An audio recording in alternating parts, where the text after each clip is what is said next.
खबर बंद करो।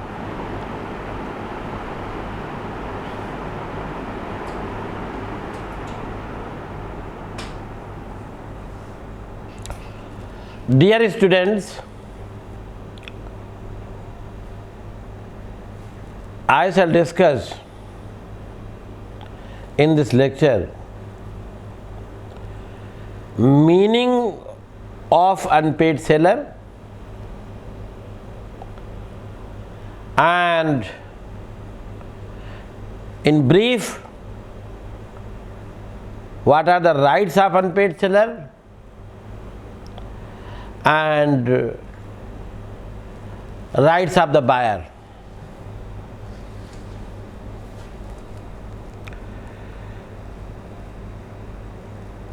अनपेड सेलर वो सेलर होता है, जैसा कि वर्ड से ही लगता है अनपेड सेलर, जो पेड नहीं है, यानी जो सामान उसने बेचा है बायर को उसका पेमेंट उसे नहीं मिला है। Literal meaning, legal meaning section 45 में बताया गया है।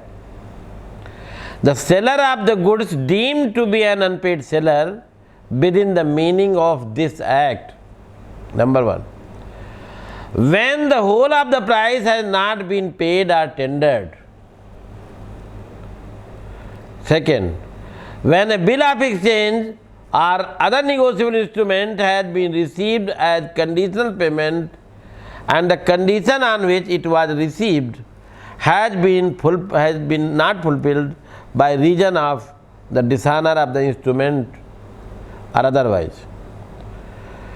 तो सेक्शंस को यदि हम पढ़ें तो सेक्शन को पढ़ने से ऐसा लगता है कि अनपेड सेलर वो होता है जिसका full price has not been paid और tender to the seller. Seller को या तो फुल प्राइस दिया नहीं गया है या टेंडर नहीं किया गया है, यानी बायर रेडी है देने के लिए, सेलर न ले तब तो अनपेड सेलर नहीं होगा। सेलर जो है पेमेंट लेना चाहता है लेकिन बायर देने के लिए तैयार नहीं, तब अनपेड सेलर कहेंगे। तो सेकंड है conditional payment is made by a bill of exchange or otherwise other negotiable instrument which has been dishonoured. Bill of exchange या किसी निगोशिएबल इंस्ट्रूमेंट के थ्रू पेमेंट किया गया था, वो डिसऑनर हो गया है। तो डिसऑनर हो गया है तो इसलिए जो है इसको अनपेड सेलर कहेंगे, है ना। The seller who has received only a part of the price is also an unpaid seller.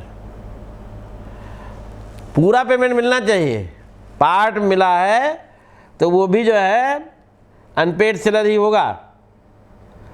और दूसरा है बिल ऑफ एक्सचेंज, चेक या प्रॉमिसरी नोट या के थ्रू किया गया था लेकिन वो डिसऑनर हो गया है किन्हीं कारणों से। सपोज कीजिए आपने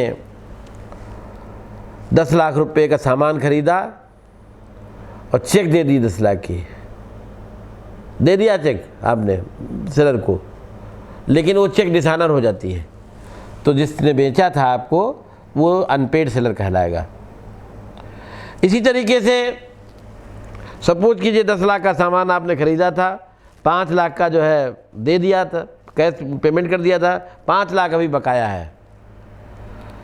तो ये भी जो है 5 बकाया है, नहीं पे कर रहे हैं, तो वो भी अनपेड सेलर की ही कैटेगरी में माना जाएगा। इसके 2 राइट्स, अनपेड सेलर के कुछ राइट्स होते हैं। पहला है rights of unpaired seller against the goods. हाँ, अगेंस्ट द गुड्स कौन कौन से राइट्स होते हैं, माल के विरुद्ध क्या राइट्स होते हैं। कहने का मतलब है ownership of the goods is transfer to the buyer, buyer को ओनरशिप ट्रांसफर हो गई है तो उसके क्या राइट होंगे अगेंस्ट द गुड्स। पहला है राइट ऑफ लियन, धारणाधिकार। फिर है right of stoppage in transit, माल को अभिवाहन में रोकने का, रास्ते में यात्रा में रोकने का अधिकार। राइट ऑफ रीसेल, पुनर्विक्रय का अधिकार। लेकिन राइट्स अगेंस्ट द बायर भी कुछ होते हैं। राइट्स अगेंस्ट बायर जो है, rights against the buyer seller के होंगे right to file suit for price, price के लिए जो है मुकदमा कर सकता है। Right to file suit damages, suit for damages, damages के लिए मुकदमा कर सकता है कौन? सेलर, बायर के against. Right to file suit against suit for interest, और ब्याज के लिए, इंटरेस्ट के लिए भी सूट फाइल कर सकता है। 3 राइट्स जो है अनपेड सेलर के गुड्स के अगेंस्ट हैं, 3 जो है राइट्स जो है बायर के अगेंस्ट हैं। बायर के भी कुछ राइट्स होंगे। बायर के कौन कौन से राइट्स होते हैं? पहला है suit for damages section 57।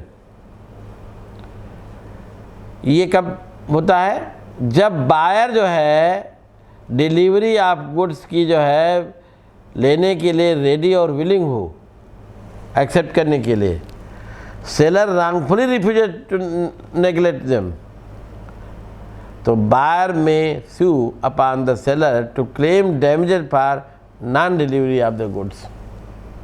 Non delivery of goods के लिए जो है ना, मुकदमा कर सकता है, सूट फॉर डैमेजेज। फिर है सेक्शन 58 में है suit for specific performance. In a contract of sale of specific goods, if the seller fails to deliver the goods, the buyer may file a suit for specific performance, but the court will pass such order only in those cases where the damages are not a suitable remedy as such that the goods to be supplied are of unique nature. For example, A made a contract of sale for selling rare piece of painting to B for ₹1 lakh. A ने जो है B को एक rare painting बेचने का, जो easily नहीं मिलती, 1 लाख में बेचने का करार किया है। Later on A refuse to deliver that painting piece, बाद में मना कर देता है। On account of the breach of contract the loss suffered by A can not be measured in terms of money, money में उसे मापा नहीं जा सकता जो नुकसान उसका हुआ। Thus damage is not adequate remedy, B can claim order of specific performance। Third है suit for breach of warranty, section 59 में है। In case the seller makes breach of warranty और the buyer treats breach of condition as a breach of warranty, the buyer can claim damages for the loss suffered to by him, है ना।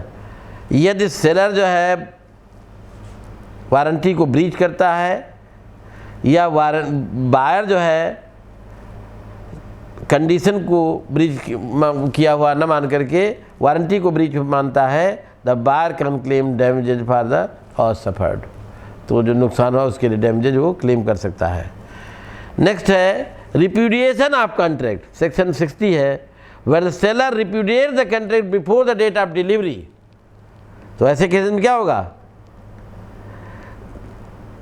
The buyer may either treat the contract as continue and will till the date of delivery,